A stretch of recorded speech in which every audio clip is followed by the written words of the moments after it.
The cattle were still lowing in her yard when Micah Hunter told her the truth. Adelaide Cooper stood in the doorway of her modest homestead outside Abilene, Kansas, her dark hair loose around her shoulders, her hands gripping the door frame so hard her knuckles had gone white. She was not looking at the 1,200 head of longhorn cattle that had trampled her fence, destroyed 2 of her garden rows, and were currently milling around her well like they owned the earth beneath their hooves.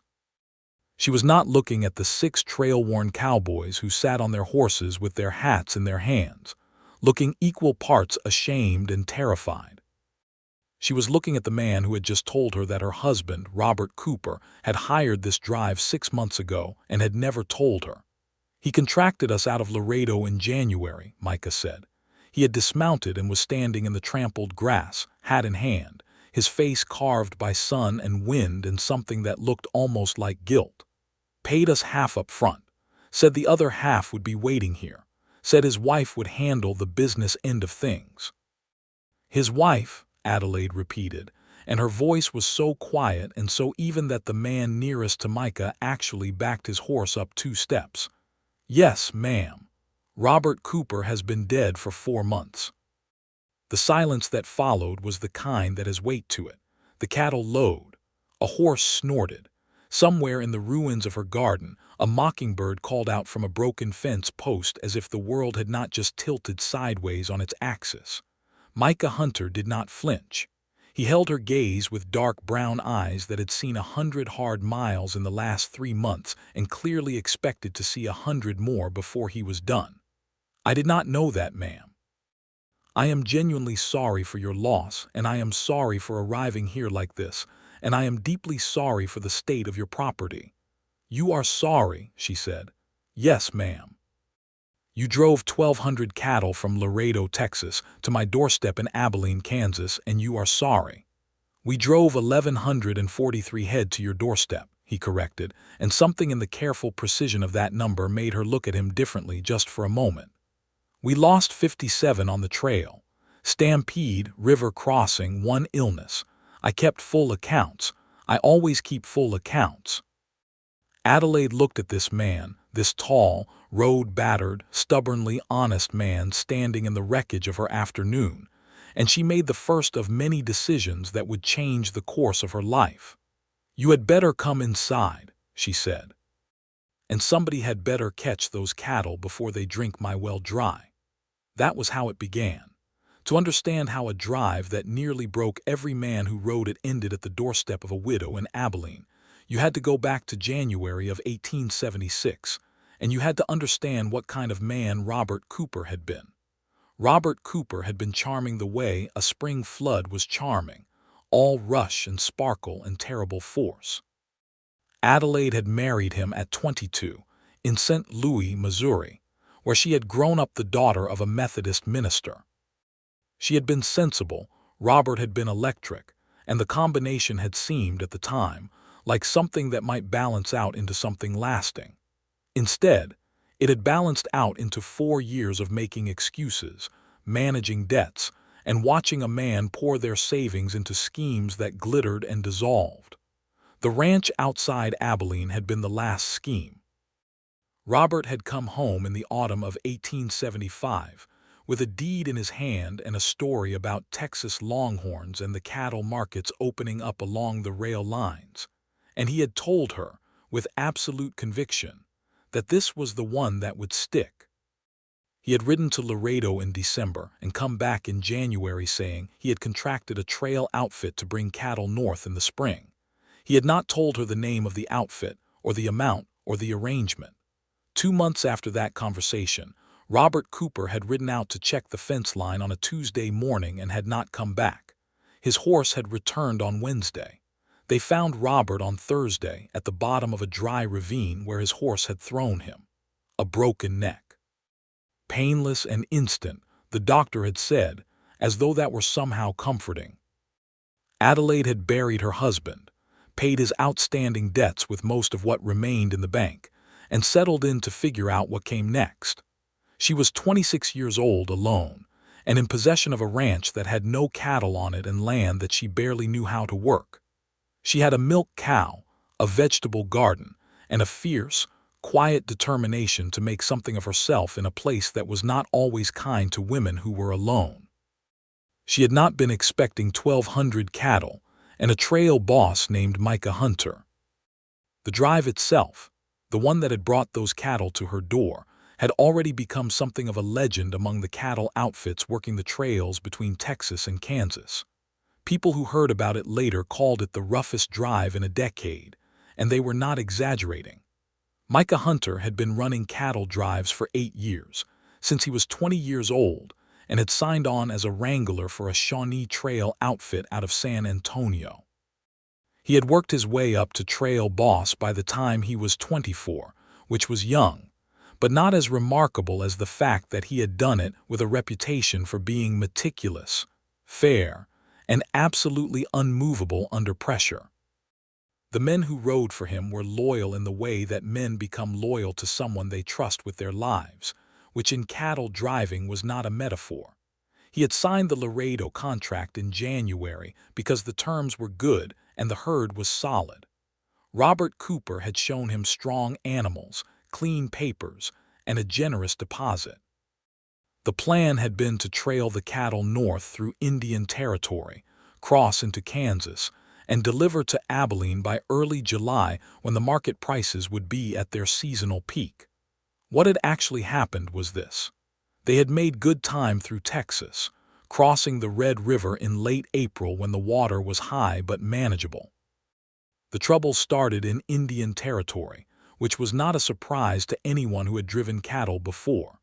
The territory in 1876 was a complex, contested landscape, a patchwork of sovereign tribal nations and federal oversight that made every crossing a negotiation. Micah had done his homework, had obtained the proper permissions, and had brought gifts in payment for the Chickasaw and Choctaw lands they would cross. He treated the men and women of those nations with direct, honest respect, and in return he received passage without incident, until they hit the eastern edge of the Cherokee Outlet, where a group of cattle rustlers had been operating for weeks, waiting for drives just like his. The rustlers hit them on a moonless night in late May, driving fast from the south and east with the clear intention of causing a panic and splitting the herd. They very nearly succeeded. The stampede that followed lasted 2 hours and covered 3 miles, and in the chaos, 11 cattle were lost to a ravine and one of Micah's riders, a young hand named Tom Briggs who was only 19 years old, took a rifle shot to the shoulder. Tom lived, but he was done riding for the season, and Micah had sent him back south with money for his passage and a letter of commendation that he made sure Tom understood was genuine and not just courtesy. After the rustlers, they had lost more time to weather. A stretch of storms rolled through the territory that turned the trails to mud and turned the river crossings into genuine battles of survival. The Cimarron River crossing had been the worst. The water was running fast and brown and deep, and it had taken 2 full days to get the herd across without losing more than a handful of cattle. The men had been soaked through and exhausted, and Micah had done what he always did in those moments. He had been the last man across, on the far bank, and he had not rested until every single animal and every single rider was safely on the Kansas side. Then had come the illness, a fast-moving sickness that hit 5 of his remaining 7 riders in the space of a week, somewhere north of the Kansas border. Not cholera, the camp cook, a quiet man named Bo Dawkins who had been driving cattle longer than Micah had been alive, identified it as a severe digestive complaint probably from a water source that had been fouled upstream. 2 of the men were badly enough off that Micah had been riding shifts himself, sleeping 4 hours out of every 24, running point and drag and swing all at once with the 3 healthy riders he had left. They had pushed through Wichita and turned northeast toward Abilene with the herd intact and the men slowly recovering, and Micah had allowed himself exactly 1 quiet moment of relief at the city limits of Abilene before a fence post had informed him, with a clarity that left no room for interpretation, that he had arrived at the wrong place. The wrong place, it turned out, was the right place. It just took a while for that truth to make itself known. Adelaide Cooper made coffee on a wood-burning stove that she had learned to manage through trial and considerable error over the past 4 months. She set out cups without ceremony, poured without asking how anyone took it, and settled herself at the table across from Micah Hunter with the account books Robert had left behind spread between them like a map of a disaster. "These are the financial records," she said, "or what passes for them. Robert was not a careful record keeper." Micah opened the ledger and looked at it for a long moment. He had the hands of a working man, broad and scarred, and they handled the fragile pages with a surprising gentleness. "I can see that," he said. "Can you tell me what the original contract specified?" He could, and he did, with the same precise memory that he had applied to the cattle count. The original contract had specified delivery of not fewer than 1,100 head to the Cooper property outside Abilene by July 15th. Payment of $400 upon delivery, plus 20 cents per head above 1,100. At 1,143 head delivered, that worked out to $408.60. "I do not have $408, Adelaide said, with the same even quietness she had used in the doorway. "I have $63 and some change in the bank, and I have this property, which I am not going to give you." Micah looked at her across the table. He had washed his face at the pump outside and combed his dark hair back, and without the hat he looked younger than he had in the yard, younger and more human, which was somehow more disconcerting. "I am not here to take your property, Mrs. Cooper."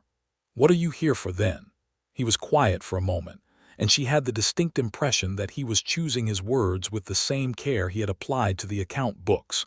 "I am here because I made a contract and I honor my contracts. I am here because those cattle are legitimately yours. They are branded with your husband's mark, and the paperwork is in order. And I am here because," he paused, "I do not actually know yet what the right next step is, and I thought it would be better to talk about it than to ride away and pretend the situation does not exist." Adelaide looked at him for a long moment. In her experience, men rarely admitted to not knowing the right next step. They usually made something up and walked forward with tremendous confidence regardless. "All right," she said. "Let us talk about it." The conversation that followed lasted 3 hours and covered everything from the current market price for longhorn beef at the Abilene stockyards to the practical question of where 1,143 cattle were going to graze overnight. By the end of it, they had reached a provisional arrangement. Micah and his remaining men would stay through the following week to help drive the cattle to the Abilene stockyards and handle the sale. Adelaide would pay his men their wages from the proceeds. The remainder of the proceeds would belong to her. It was a fair arrangement, possibly more than fair on her side of the ledger. She told him so directly. "Your husband contracted the drive," Micah said, gathering the account books and stacking them neatly. "I delivered on the contract. I did not deliver to a situation I was contracted to deliver to, and that is not your fault or your problem." He stood from the table.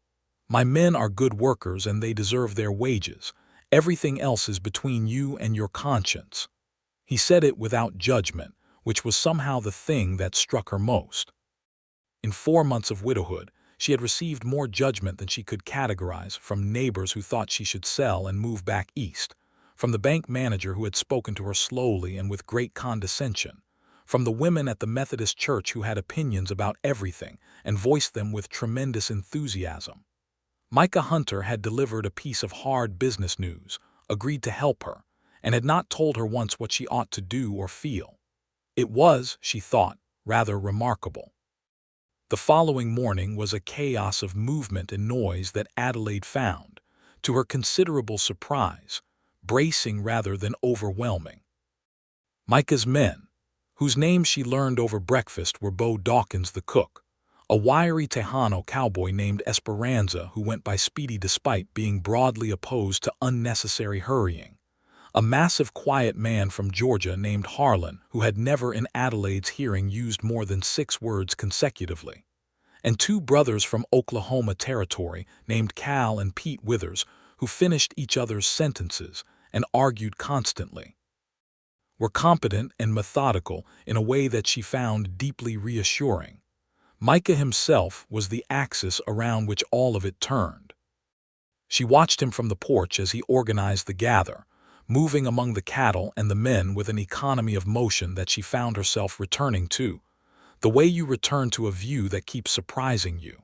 He was not loud about it. He did not shout or perform authority. He simply knew where everything needed to be and moved accordingly, and the men and animals around him responded to that certainty, the way a compass needle responds to north. He came to the porch mid-morning with 2 cups of coffee he had gotten from Bo's camp setup and held one out to her. "How are you holding up?" he asked. "I am perfectly fine," she said, which was both true and not true in the way that most true things are. He looked at her with those dark, steady eyes and did not press it. "Bo makes good coffee," he said instead. "It is possibly the most important skill a trail cook can have." "What are the others?" "In order. Not poisoning anyone, being willing to work before dawn, and having a personality the men can tolerate for 3 months in close quarters." She laughed, which surprised her. It was the first laugh she could remember in recent memory, and it came out a little rusty, like a gate that had not been opened in a while.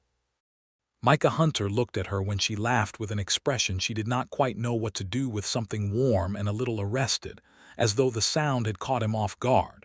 He looked away first, back toward the herd. "We should be able to move them to the yards by tomorrow afternoon," he said in his regular business voice. "Yes," she agreed in her regular business voice, but the gate had been opened, even just that small amount.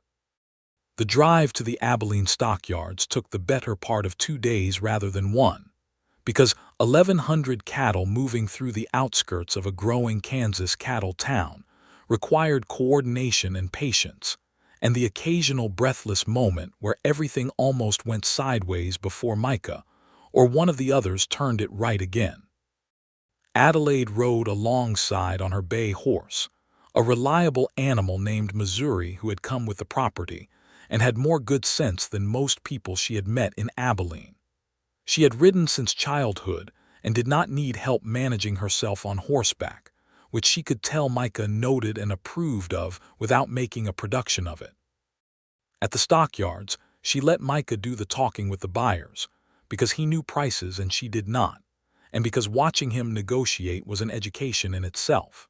He was not aggressive about it, not the way she had seen other men haggle, all bluster and inflated demand. He was quiet and factual and absolutely immovable, and the buyers, who were accustomed to moving men who thought themselves immovable, kept looking at him with the faint bewilderment of people who have met their match. They got a strong price. Not record-breaking, but strong, and when the final figure was settled and the cattle were penned and the paperwork was signed, Adelaide Cooper stood in the dusty yard of the Abilene stockyards with a bank draft in her hand for an amount that represented more financial security than she had possessed at any point in her 4-year marriage. She sat down on a fence rail because her legs had decided they were done pretending everything was normal. Micah sat beside her, not touching, just present. Around them the stockyards were all noise and movement and the smell of cattle and commerce, and neither of them said anything for a minute. "Thank you," she said finally. "You do not need to thank me. I am thanking you regardless." She looked at the draft in her hands. "This is enough to fix the fences, buy seed for next spring, pay through the winter, and have something left over. That is more than I had a week ago." "What will you do with the ranch?" he asked. It was the same question everyone had been asking her, but when he asked it, it did not feel like a challenge or a suggestion. It felt like genuine curiosity. "I am going to run it," she said. "Do you know how?" "Not yet. I am learning." She looked at him sideways. "Is that a ridiculous answer?" "No," he said. "That is the only honest answer there is for most things worth doing."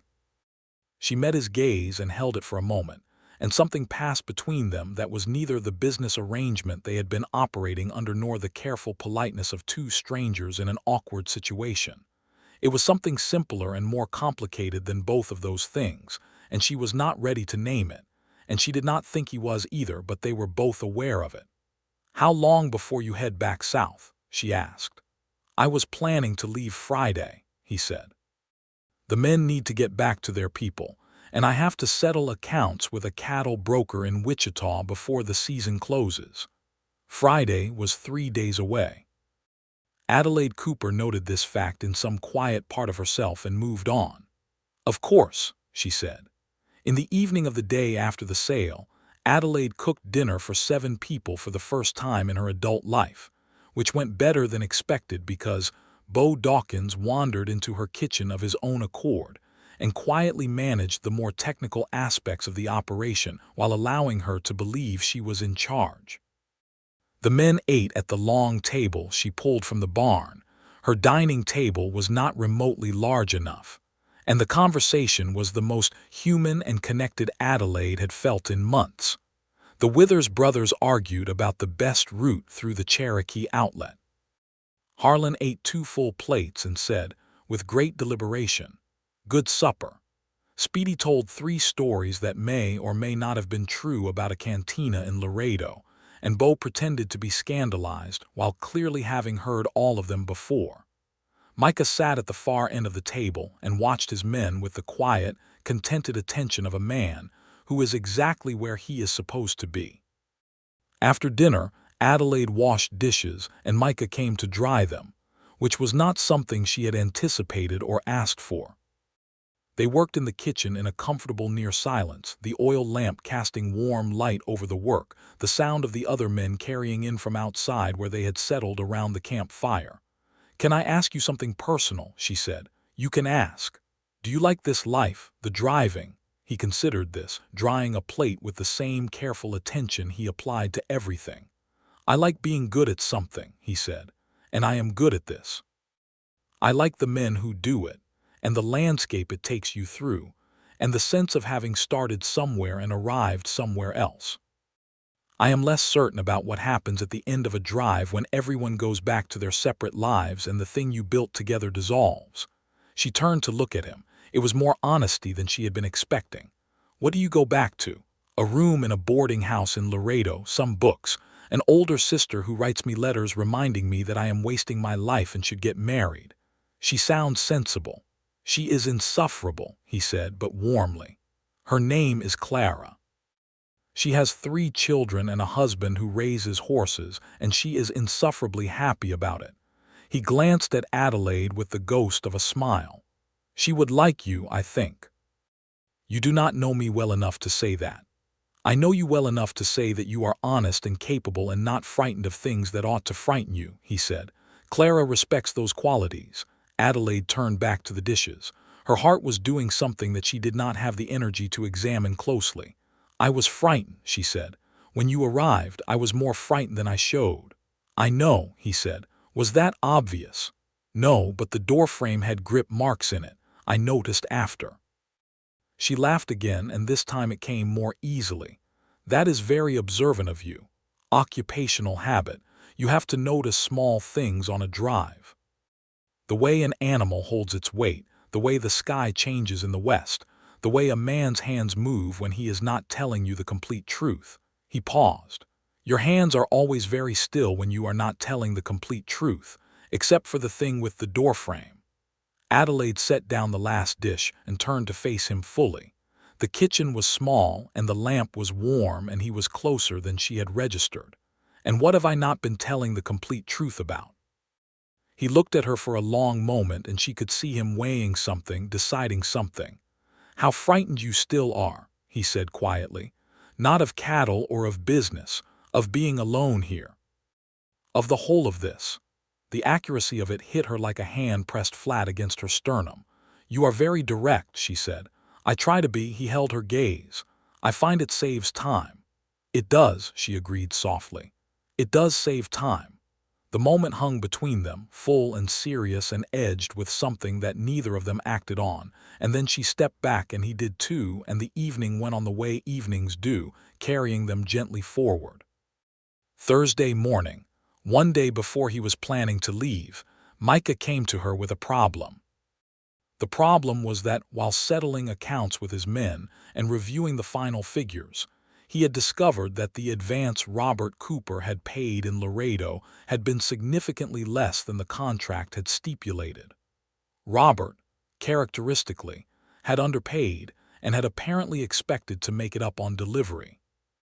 The shortfall meant that after paying his men their full wages, which Micah did, without hesitation, without taking the shortfall out of their pay, the amount that remained for Micah himself was about a third of what he had been owed for 3 months of the most punishing work the trail had handed him in years.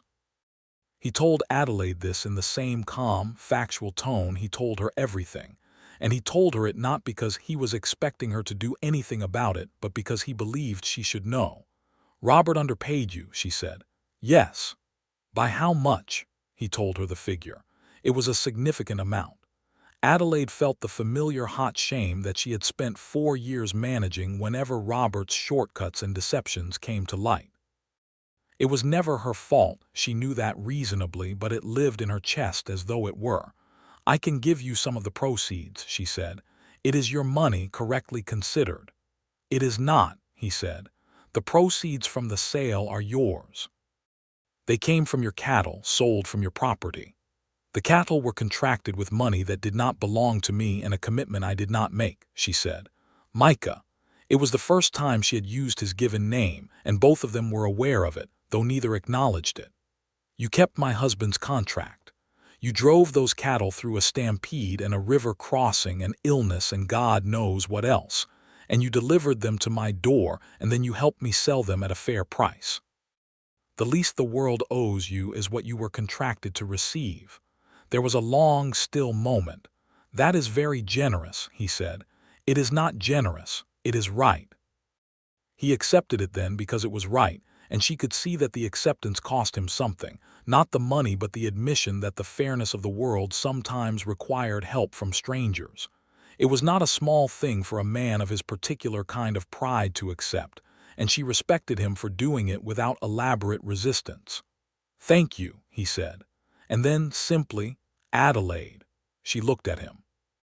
He was standing just inside the door of the small sitting room, hat in hand, and the morning light from the window was falling across him in a way that made him look permanent, rooted, like something that had always been in the room, and she had only just noticed it. Her heart did its inconvenient thing again, louder this time. "You are welcome," she said. "Micah." Thursday afternoon, while the men were making their final preparations for the Friday departure, something happened that changed the calculation entirely. Speedy rode back from town at a pace that genuinely deserved his nickname, pulling up in front of the house with a look on his face that Adelaide had not seen since she had come out to find 1,200 cattle in her yard. "Miss Cooper," he said, "there is a man in town asking about this property, saying it should be in receivership, saying there are debts that the bank has claim on." Adelaide felt a cold drop through her middle. "What man?" "Name is Aldous Crane. He is at the bank right now, apparently with paperwork." She looked at Micah, who had come around the side of the house at the sound of Speedy's arrival. Something in her face must have told him the severity of it, because his expression shifted immediately to that focused, still quality that she had come to recognize as him preparing to deal with something serious. "Tell me about Aldous Crane," he said to her. The story came out quickly, because the shape of it was unfortunately familiar. Aldous Crane was a land speculator who had been circling several properties in the Abilene area for the past year. Adelaide had heard his name from neighbors but had not dealt with him directly. She had believed, had been told by Robert's former lawyer, that the property was clear of liens and debts. It was possible, she now realized with the sick clarity of recognizing a pattern, that Robert had incurred debts she did not know about. "I need to get to that bank," she said. "Yes," Micah said. "Let us go." The ride to town was fast and largely silent. At the bank, they found Aldous Crane waiting in the lobby with the ease of a man who believed the outcome was already settled. He was 50, well-dressed in a city fashion that looked out of place in Abilene, and he had the kind of smooth, measured manner that Adelaide associated with men who had practiced appearing reasonable while doing unreasonable things. He presented documents. The documents purported to show that Robert Cooper had borrowed against the property deed to finance the cattle drive contract, using the future cattle proceeds as collateral. In the event of default, which, given Robert's death and Adelaide's claimed ignorance of the arrangement, Crane argued that the property reverted to the creditor, whom he represented. Adelaide read every word of the documents. Then she read them again. "These are dated March," she said. "Robert died in February." The room went very quiet. Aldous Crane's smooth manner developed a slight fault line. "The date represents when the documents were filed," he said. "The date at the top of this document says March 14th, Adelaide said. "The notary seal is from March 16th. My husband died on February 23rd. She looked up. "These documents were drafted after his death. They bear his signature, which someone has forged, because Robert Cooper was dead before a single word of this was written." Micah was standing slightly behind her and to the side, and she could feel the stillness of him, the way he was holding back and letting her lead, which she appreciated with an intensity that was not the time to feel but felt anyway. The bank manager, a careful man named Henderson who had always treated Adelaide with the slow condescension of someone who does not believe women can manage money, looked between the documents and Crane and Adelaide with growing alarm. "Mrs. Cooper," he said, "are you quite certain? I have my husband's death certificate and the date is February 23rd, 1876, she said. "I can have it in front of you in an hour." "I suggest you do not allow Mr. Crane to leave this building until the documents he has presented have been reviewed by the Territorial Land Office." She had no idea whether the Territorial Land Office had jurisdiction or whether Crane could simply walk out the door, but she said it with enough certainty that Henderson did not question it, and Crane looked at her with an expression that had completely dropped the appearance of reasonable and replaced it with something cold and calculating. He had not expected this. He had expected a grieving widow who did not know what she owned. "You are making an accusation," Crane said. "I am making an observation," Adelaide replied. "About dates." Micah stepped forward then, just one step, until he was level with her rather than behind her. He looked at Crane with those still, dark eyes, and he said very quietly, "I was a contracted party in a business arrangement with Robert Cooper, negotiated in January of this year. Everything about that arrangement was legitimate and well documented, including the final delivery, which happened this week. The property and the proceeds of that delivery belong to Mrs. Cooper. I am happy to provide my own documentation to that effect, and I am happy to be present when the death certificate is reviewed." He paused. "Are you still certain those documents say what you think they say?" There was a very long moment in which Aldous Crane assessed whether the situation was salvageable and concluded that it was not. He left without the property, without the documents, and with the clear understanding that the Territorial Land Office would be involved, and that forgery was a serious matter in the state of Kansas. Henderson, visibly shaken and perhaps reconsidering his habit of slow condescension, promised Adelaide that the bank would be reviewing all related filings immediately. Outside on the main street, in the late afternoon light that turned the dusk gold, Adelaide stood on the boardwalk and let herself feel, for just a moment, the full force of what had almost happened.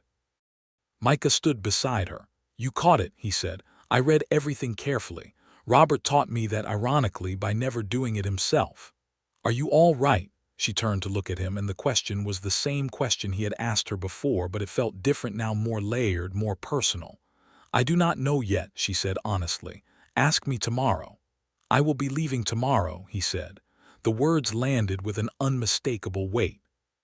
She heard something in them that she was not sure he intended her to hear, or perhaps was not sure he intended to keep from her.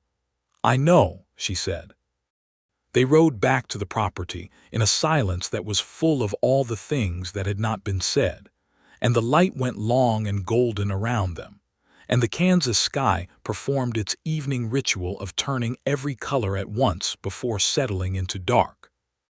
That evening, The last evening before the Friday departure, Bo made a proper camp meal, and the men were in good spirits, and Adelaide sat around the fire with all of them until late. And nobody mentioned leaving in the morning, because the good manners of working people included not naming things that were coming that nobody particularly wanted to come. Micah walked her back to her door at the end of the evening. It was the most natural thing in the world and also entirely unprecedented, and they both knew it. At the porch steps she turned to face him. The night was warm and full of cricket sound and the distant lowing of cattle still settling in their pens at the stockyards. The oil lamp in her window cast a thin gold line under the door. "I want to ask you something," she said, "and I want you to answer me honestly." "I always answer honestly." "I know. That is why I am asking." She held his gaze. "If you were not leaving tomorrow, would this?" She stopped, because she was not a woman who generally stumbled over words, and the stumbling was telling her something important. Micah looked at her for a long moment, and she could see him doing what he always did, weighing, measuring, being absolutely certain before he spoke. "If I were not leaving tomorrow," he said carefully, "I would be asking to call on you.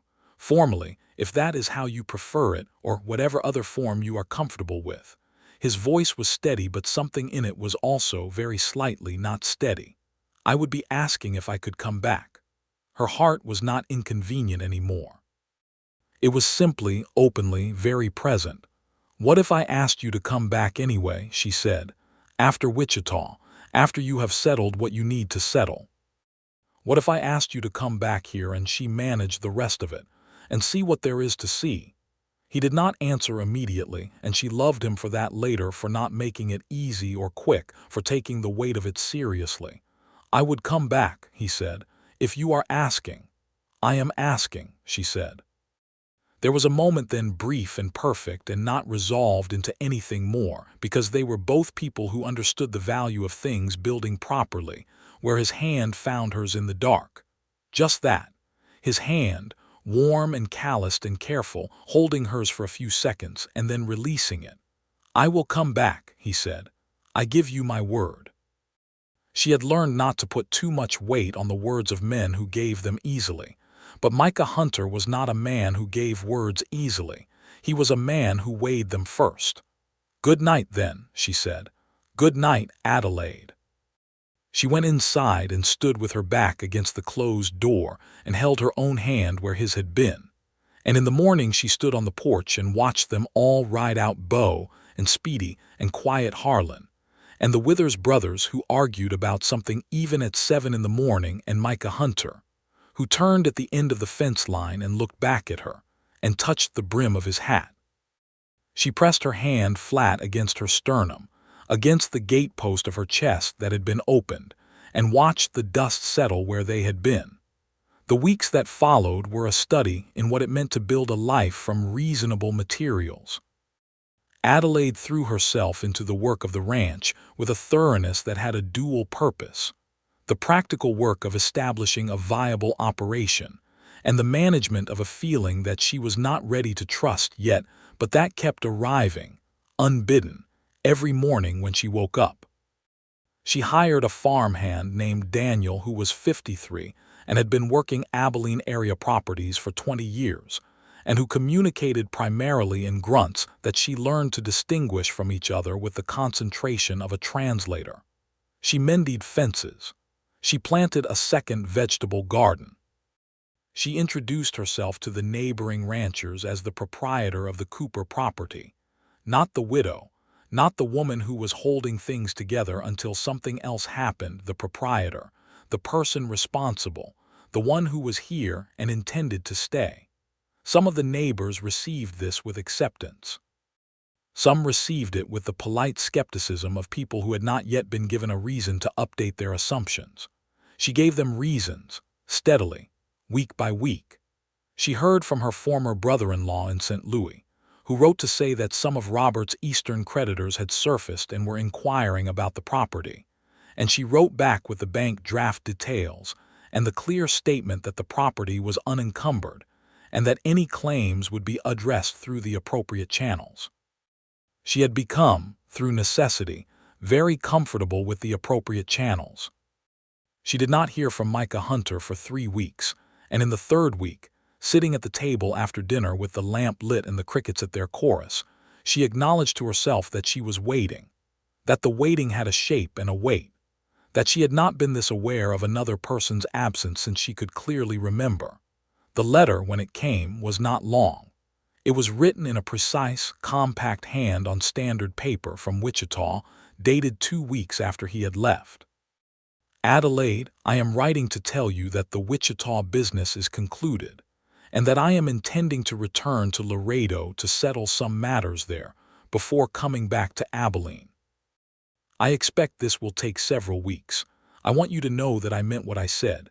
I am not a man who says things he does not mean. The drive from Laredo to Abilene took 11 weeks and covered approximately 700 miles.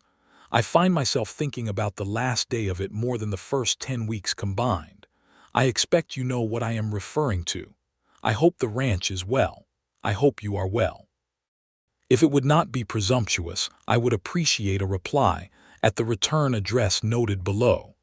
Yours sincerely, Micah Hunter. Adelaide read the letter 3 times, which was 2 more times than it required. Then she sat down and wrote back. Her letter was also not long, but it was considerably warmer than his because she had decided, after 4 months alone and 4 years of a marriage that had kept her perpetually at a managed distance from anything real, that warmth was not a risk. It was a responsibility. She told him the ranch was well. She told him Daniel communicated in grunts but was excellent with fences. She told him that she had identified a second creditor problem from Robert's estate and handled it herself, which he might find gratifying given his stated preference for people who dealt with things rather than avoiding them. She told him she was glad he was coming back. She told him she had thought about the last day, too. More than the preceding several months combined, in fact. He wrote back from Laredo 3 weeks later, and the letter was longer than the first. He told her about his sister Clara, who had received the news that Micah intended to return to Abilene to call on a woman with a reaction that he described as a volume and enthusiasm of approval that I am still recovering from. He told her about Laredo, which he was finding easier to leave than he expected. He told her that he had ridden parts of the route again, in his mind, since he had gotten back, and that what he thought about was not the Cimarron crossing or the stampede or the sick men. What he thought about was the kitchen, and the dishes, and the lamp light, and the way she had laughed. He asked if she might consent to a direct question. She wrote back and told him she consented to direct questions on the grounds that she had no patience for indirect ones. His next letter contained the question, would she allow him to court her properly, as a man who intended to be serious about it? Her answer was yes, sent by return post, with a directness that she hoped communicated exactly what it was intended to communicate. He arrived back in Abilene on the 3rd of September, 1876, on a good sorrel horse she did not recognize, with a second pack horse and his accounts and his careful attention and his hands that were warm and calloused and handled fragile things gently. She came off the porch to meet him in the yard, and he swung down from the horse and looked at her for a moment with an expression she had been trying to reconstruct from memory for 2 months and could not quite get right, and now here it was open and warm and slightly arrested, as though the sight of her surprised him even when he was expecting it. "You came back," she said. "I told you I would." "You did. How is the ranch?" "Good." "Better," she smiled. "Daniel says the south fence will hold through winter." That is something coming from Daniel. He looked around at the property with the assessing gaze he brought to everything, and she could see him noting changes, improvements, the evidence of her steady months of work. "You have done a great deal." "I have been busy." She met his eyes. "It is good to see you." "It is," he said simply, "very good to see you." They were not impulsive people. They were not the kind of story that resolves itself in a rush of feeling and gesture. They were 2 people who had both been through the specific kind of damage that comes from making important decisions without enough information, and they applied their combined wisdom to the matter of being with each other the way they applied it to everything. Carefully, honestly, without hurry, but without hesitation either. He took a room at the boarding house in town for propriety's sake, which was the correct arrangement, and which lasted about 2 weeks before it became absurd, given that he was at the ranch from early morning until after dark every day without exception. He worked alongside Daniel on the fences, spent time with Adelaide going over the financial accounts in full detail, and in the evenings they sat on the porch or at the kitchen table and talked with the kind of honest velocity that you can only sustain with someone whose honesty you trust completely. She told him about Robert. Not the broad strokes, but the actual thing, the specific, daily texture of a marriage that had required her to be perpetually careful, perpetually managing, perpetually presenting a competent face on a situation that was not entirely competent. She told him about the way she had learned to read every document twice, always, because of what happened when she did not. She told him about the years before Robert, the Methodist minister's house in St. Louis, the way she had wanted desperately to get somewhere and make something and be someone who was actually herself. "And are you?" he asked one evening. "Now, being yourself?" She looked at him across the table. The lamp was on and the evening was cool enough for the window to be closed and the room was very quiet. "I think I am getting there," she said, "more every day." He told her things too. Things that cost him more to tell because he was not naturally a person who talked about the inside of himself. He told her about his own family, a cattle ranch in southern Texas that had failed when he was 16 due to drought and bad debt, and a father who had refused to adapt. He told her about the years after, working other men's cattle, learning every aspect of the business from the ground up, building the reputation that let him run his own drives. He told her about the particular loneliness that he had lived with for years without acknowledging it, the boarding house room in Laredo, the sisters' letters, the end of every drive when the thing you built together dissolved. "It does not dissolve this time," Adelaide said. She was looking at him directly when she said it. "You come back to something this time." He reached across the table and covered her hand with his. It was the second time he had held her hand, and it was nothing like the first time, not brief and restrained and formally private, but open and definite and for as long as either of them wanted it to be. "I know," he said. "That is why I came back." He asked her to marry him on the 1st of October in the kitchen, with the window open and the autumn light coming through and no performance attached to it whatsoever. He simply put the question in front of her the way he put everything in front of her, directly, and with the clear expectation that she would give it an honest answer. She said yes with the same directness, because she had used up all her patience for anything else. They married in the first week of November, 1876, at the Methodist Church in Abilene in a ceremony that was small and practical, and despite being small and practical, was the most genuinely moving thing that either of them had experienced. Clara had written with extraordinary enthusiasm and an extended list of domestic advice. Bo Dawkins sent a letter of congratulations. Speedy sent a brief note that was mostly a joke about how he had seen it coming at the dinner table, which Adelaide read aloud to Micah, and which they both found more touching than funny. The neighbors who had been uncertain about Adelaide Cooper, the woman alone with a ranch and a determination, readjusted their understanding of the situation when they met Micah Hunter. Not because he was in any way performing or asserting himself. He never did. But because people who were paying attention could see what kind of man he was by watching him for about an afternoon, and what they saw was someone who was, in every practical and important sense, exactly the right person. The winter of 1876 was hard but not brutal. They were snowed in twice in December, which was inconvenient and also privately perfect. The warm kitchen, the lamps, the books, the conversations that could go wherever they needed to go because there was nowhere else to be. Micah read extensively, which she had not known about him until the first time she found him at the table at midnight with a lamp and a volume of Tennyson, and which she found disproportionately endearing. He was a man who had educated himself, privately and consistently, the way people do when they are determined not to be limited by circumstance. He had opinions about things, real opinions, formed from actual consideration rather than inherited position, and disagreeing with him was the most interesting thing she had done in years, because he engaged with disagreement the way he engaged with everything, directly, without defensiveness, and usually arriving somewhere better than where either of them had started. She told him this one evening, and he looked at her with that warm, slightly arrested expression she had come to think of as entirely hers. "You are remarkable, you know," he said, with the matter-of-fact quality that meant he was not performing a compliment but simply reporting an observation. "I am practical," she said. "Those are not mutually exclusive." "No," she agreed. "They are not."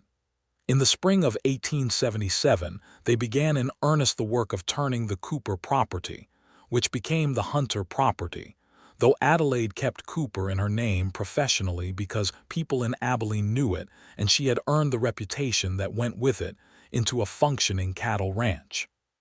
Micah knew cattle in every aspect of the business, from breeding to health to market timing, and Adelaide knew numbers and contracts and the specific art of not being cheated, and together they made up something considerably more than the sum of the parts. Micah took on a second drive that spring, out of necessity, because building a ranch from scratch required capital that a single winter did not generate. He was gone for 11 weeks, and Adelaide managed the property and the accounts, and wrote him long letters that described the state of the fences and the weather and the progress of the kitchen garden, and whatever she was currently thinking about, which was usually considerable. His letters back to her were things she kept.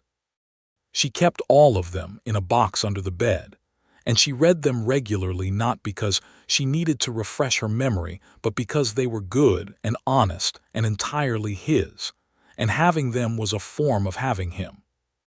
When he came back from the second drive in August of 1877, he came back different in a way that was hard to name at first.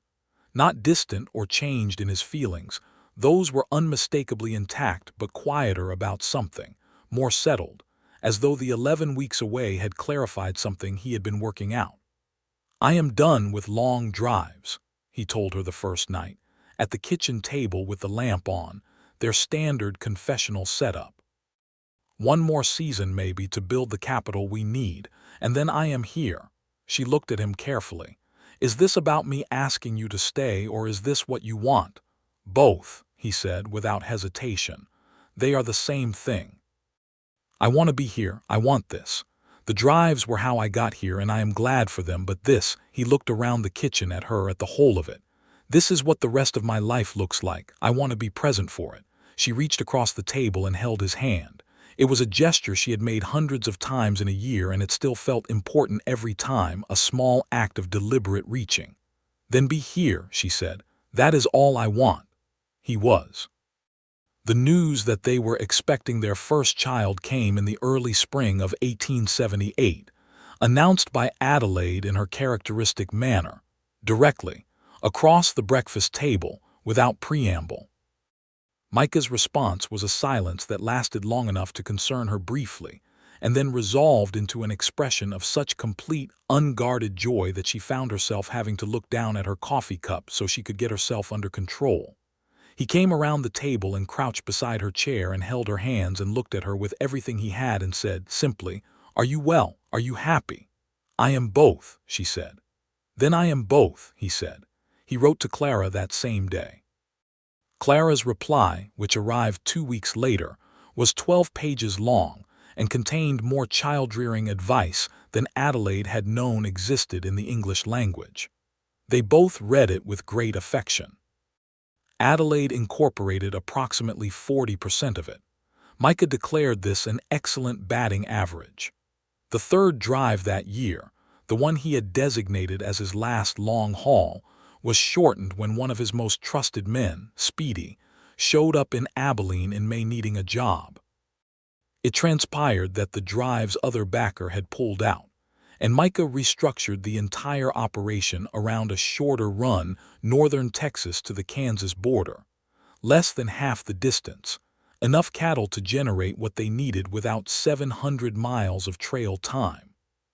Speedy brought Harlan, who was still a man of remarkably few words but was impossibly good with cattle, and they rounded out the small crew locally and were back in 3 weeks, which was the kind of thing that could only happen if you had spent enough years on the long drives to know exactly where to cut the time without cutting the quality. Adelaide was 4 months pregnant when Micah came home from the last drive, and he spent an evening walking every inch of the property with a settled, proprietary satisfaction that was not about ownership so much as about belonging, the specific pleasure of a man who has found the place he is supposed to be and is now wholly in it. They built a proper cattle operation over the next 2 years. It was not the largest operation in Dickinson County, but it was well run and respected, and the combination of Micah's knowledge of the livestock and the trail system and Adelaide's financial precision and her ability to negotiate contracts that could not be subsequently undermined by forged documents meant they did well. Not wealthy, not the kind of wealthy that Robert Cooper had perpetually chased and never found, but soundly, honestly well, the kind of financial security that comes from doing real work and being good at it. Their son was born in the November of 1878, and they named him James, after Adelaide's father, with Robert set aside as firmly and kindly as possible. James was loud, healthy, and immediately interesting to both of them in a way that was entirely new and entirely total, the specific reorganization of the world that a new person brings when you have made that person together. Clara came from Laredo to meet James, arriving with her husband Thomas and their 3 children in tow, and the house was so full for 2 weeks that Micah told Adelaide privately that he was considering sleeping in the barn. He was not serious, and they both knew it, because every evening he sat in the middle of the chaos with James in his lap, and his sister's children running around him, and Adelaide talking to Thomas about horse breeding, and he looked like a man who had found something he had not known he was looking for. When Clara left, she pulled Adelaide aside at the wagon and held both her hands and said, "I spent 5 years writing him letters telling him he was wasting his life. I was completely right, and he was completely right, and I am very glad you kept his cattle." Adelaide laughed. "I nearly turned them around at the door. That would have been a tragedy of the first order," Clara said seriously. "You are exactly right for each other. You are both stubborn and honest and impractical about the things you love.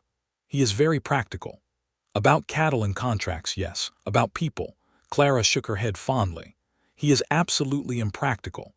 He loved you from the moment you read those forged documents and told Crane about the dates. I guarantee it. He wrote me a letter about it, and he did not even say the word love, and it was the most lovesick letter I have ever received." Adelaide looked at her husband, who was at the other end of the wagon managing luggage with Thomas with characteristic competence, James on his hip, and something expanded in her chest that had been expanding steadily for 2 years, the feeling of a life actually being lived rather than managed. "He told me once," she said, "that he liked things that were worth being good at." "Yes," Clara said, "he does." In the years that followed, the Hunter Ranch became something that both of them were proud of in the specific, quiet way that people are proud of things they built themselves. Micah took on a role organizing cattle transport for several smaller ranchers in the area, not driving himself but applying his knowledge of the routes and the markets and the logistics to help others run efficient, fair operations. He became, without seeking it, a person other people came to for advice, and he gave that advice with the same straightforward precision that he brought to all things. Adelaide took on a role that she had not anticipated, but that fit her with the logic of the inevitable. She became the person in Dickinson County that other women, particularly widows, particularly women dealing with the specific trap of being in legally and financially complicated situations they did not choose, came to for help navigating contracts, debts, and the machinery of property law. She was not a lawyer, but she read everything twice, and she knew what questions to ask, and she was not afraid of any room she walked into, and that combination turned out to be rarer and more valuable than she had known. There were hard years. 1879 brought a dry summer that cut their crop yields and required them to sell more cattle earlier than planned, at lower prices. 1880 brought a hard winter that took several animals. These things were absorbed and dealt with the way all difficult things were absorbed and dealt with in that life. Together, with the accounts laid out on the table, and the problems named directly, and the solutions worked out methodically. The worst part of the hard years was never the hardness itself. The worst part, they both would have said, was anything that tried to make you feel alone in it. They were not alone in it. James grew from a loud, healthy baby into a loud, healthy boy who appeared to have inherited his mother's precision and his father's quiet stubbornness in more or less equal measure, and was fascinated, from the age of 3, with cattle. He spent hours sitting on fence rails watching the animals with the concentrated attention of a small scientist, and Micah taught him everything with the patience of a man who had been waiting to teach someone. In the spring of 1881, Adelaide delivered their second child, a girl this time, which James received with the mixed feelings of a 3-year-old who has been the singular center of attention and is not entirely certain about sharing it. They named her Ruth. She was dark-eyed and quiet in ways that James was not, and she took in the world around her with an observation that Adelaide recognized as her own, and Micah recognized as his, and they agreed that both things were true. One evening, in the summer of 1881, when James was 2 and Ruth was 3 months old, and the ranch was in the full busy rhythm of a Kansas summer, Adelaide found Micah on the porch after dark, sitting in the chair he had built himself from timber he had cut and shaped over the winter. He had a cup of coffee and the Tennyson volume, and the expression of a man in complete accord with where he was. She brought her own coffee and sat in the other chair, the one he had built for her, and they were quiet for a while in the way they had always been able to be quiet together, comfortable, full, without the sharp edge of solitude. "I have been thinking about something," he said. "Tell me." He turned to look at her in the dark, and she could see the expression even without much light because she had mapped every version of it. "I have been thinking that I came to Abilene believing I was delivering cattle to a dead man's contract, and what I actually delivered was my whole life to you." He paused. "And I want you to know that I consider that to be the single best delivery I have ever made." She looked at him for a moment, this man who weighed words and chose them carefully and would not say a thing unless he meant it completely. "That," she said, "is the most romantically stated accounting ledger entry I have ever heard." He laughed the real laugh, the one that came from somewhere deep and unguarded, and she loved him so thoroughly and specifically in that moment that it would have been frightening if it was not also so entirely right. "I mean it," he said when the laugh had settled. "I know you do. That is why it is the most romantically stated thing I have ever heard." She set down her coffee and took his hand and held it. "I want you to know something too. Tell me." "I spent 4 years in a life that I managed from the outside of," she said, "keeping everything running, keeping everything appearing to be all right, being the competent one so that the whole arrangement did not fall apart, and I became very good at appearing to be fine." She looked down at their joined hands. "You were the first person in a very long time who actually looked past the appearing to be fine and asked what was real." She looked up at him. "You asked me that first night if I was all right. And you asked it like you meant it, like you actually wanted to know." "I did," he said. "I know." She pressed her hand more firmly against his. "That is when I knew, not later. That first night in the doorway, when you asked if I was all right like you meant it." He was quiet for a moment, and then he turned his hand under hers so he was holding it properly, firmly, with the intention that had always characterized everything he did. "I think I knew when you read the forged documents," he said. "When you looked up and told Crane about the dates, I thought, there she is. That is who she actually is." Adelaide Cooper Hunter, proprietor of a working ranch in Dickinson County, Kansas, mother of 2 children, unofficial legal advocate for women who needed someone to read things twice, daughter of a Methodist minister, widow of a man who had underpaid his debts and overestimated his luck, and wife of a man who had arrived at her doorstep with 1,143 cattle, and a ledger he kept with meticulous care. She pressed her free hand against her mouth for a moment because there was simply no adequate response to that, and then she found one. "That is who I have always been," she said. "I was waiting for someone to see it." "I see it," he said. "I will always see it." The Kansas night settled around them, warm and full of cricket sound and the distant movement of cattle and the particular piece of a life that is genuinely, actually what you wanted it to be. The lamp in the window threw its steady light. Inside, James was sleeping with the total committed sleep of toddlers. Ruth was sleeping in her cradle, small and new and already somehow entirely herself. Micah did not let go of her hand.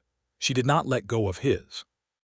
The roughest cattle drive in a decade had ended at her doorstep, and so had everything that mattered.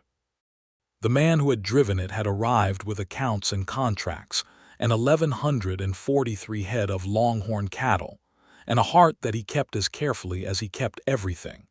And he had given it to her with the same directness and precision that he brought to every important thing. And she had kept it the way she kept important things, with complete attention, complete honesty, and both hands.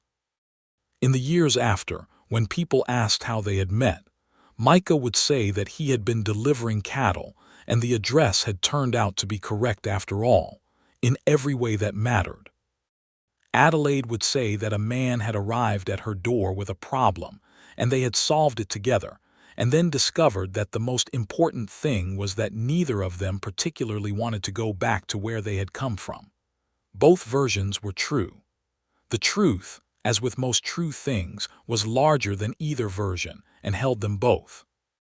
There was a third child, a boy they named William in 1883, who came into the world with the same total, committed loudness as James, and who turned out, as he grew, to have Adelaide's habit of reading everything twice and Micah's habit of not speaking until he was certain, which made him, at age 3, extremely opinionated and extremely precise about his opinions, which both his parents found hilarious and deeply familiar. James, at 7, was teaching William to sit on fence rails and observe cattle, with the seriousness of a person passing down an important tradition. Ruth, at 4, had determined that she preferred the kitchen garden to the fence rails, and spent her time among the vegetable rows with the concentrated expression of a girl who has found her territory and intends to manage it properly. Micah had, by 1883, fully transitioned from trail work to ranch management and consulting, and his reputation in Dickinson County was of the kind that is built over years and cannot be performed or purchased. He was reliable. He was honest. He helped people who needed help without making them feel the cost of it. He treated every person ranch hand, neighboring farmer, visiting cattle buyer with the direct, even respect that had nothing to do with what they owned or what they represented, and everything to do with the simple baseline dignity that he considered non-negotiable. Adelaide had, by 1883, formalized her advocacy work enough to be affiliated with a women's legal assistance organization that was beginning to establish itself in Kansas under the growing suffrage movement. She was not in any way a political figure. She was a practical one. But the practical and the political were not as separate as some people like to believe, and she knew that. She helped women read documents and understand their rights, and navigate the specific trap that Robert Cooper's life had almost sprung on her, the trap of being a person whose interests were not visible to the legal system, because the legal system had been written by people who did not account for them. She helped with the steady, patient energy of someone who knows the work is long and does it anyway, one case at a time. On an evening in the late fall of 1883, when the children were in bed and the ranch was quiet and Abilene had grown around them into a town that looked less like a frontier outpost and more like a real city, Adelaide and Micah sat at the kitchen table, their kitchen table, the one she had been sitting at when he had first pulled out Robert's account books with a cup of coffee each and no particular agenda. 7 years, she said. 7 years since the cattle. Are you sorry you came back? He looked at her with an expression that required no interpretation whatsoever. Adelaide, I am asking seriously. I know you are. The answer is no. The answer is that I cannot imagine a version of my life that I would exchange this one for. The answer is that the best decision I ever made was turning around at the end of your fence line and looking back. He reached across the table. The answer is that you are the specific, actual person I want to be with, and that is not a small thing, and I know it is not a small thing, and I am grateful for it every single day. She put her hand in his. They sat in their kitchen with the lamp on and the children sleeping and the Kansas night outside, and the feeling between them was the feeling that does not have a dramatic name, but is the most substantial thing in a human life. The feeling of being exactly where you are supposed to be, with exactly the person you are supposed to be with, having built something real from honest materials and maintained it with mutual care and full attention. It was not what Robert Cooper had promised her all those years ago in St. Louis. It was nothing like it.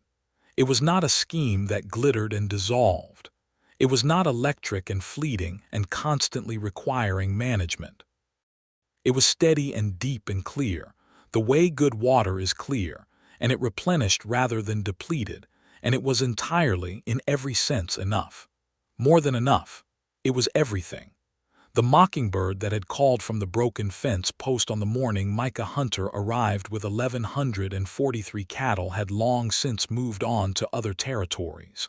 The fence post had been replaced. The fence had been rebuilt twice, improved each time, and now ran straight and sound along the full perimeter of the Hunter property. Adelaide sometimes thought about that first morning, the cattle in the yard, the grip marks on the doorframe, the man standing in the trampled grass with his hat in his hand and his accounts in order and his quiet, steady, exhausted honesty. She thought about the impulse she had had in that moment to simply send him away. To say thank you, take your cattle, I cannot deal with this today. She was very glad she had not done that. She was very glad she had said instead, come inside. She was very glad that she had asked him to come back, and he had. He always did.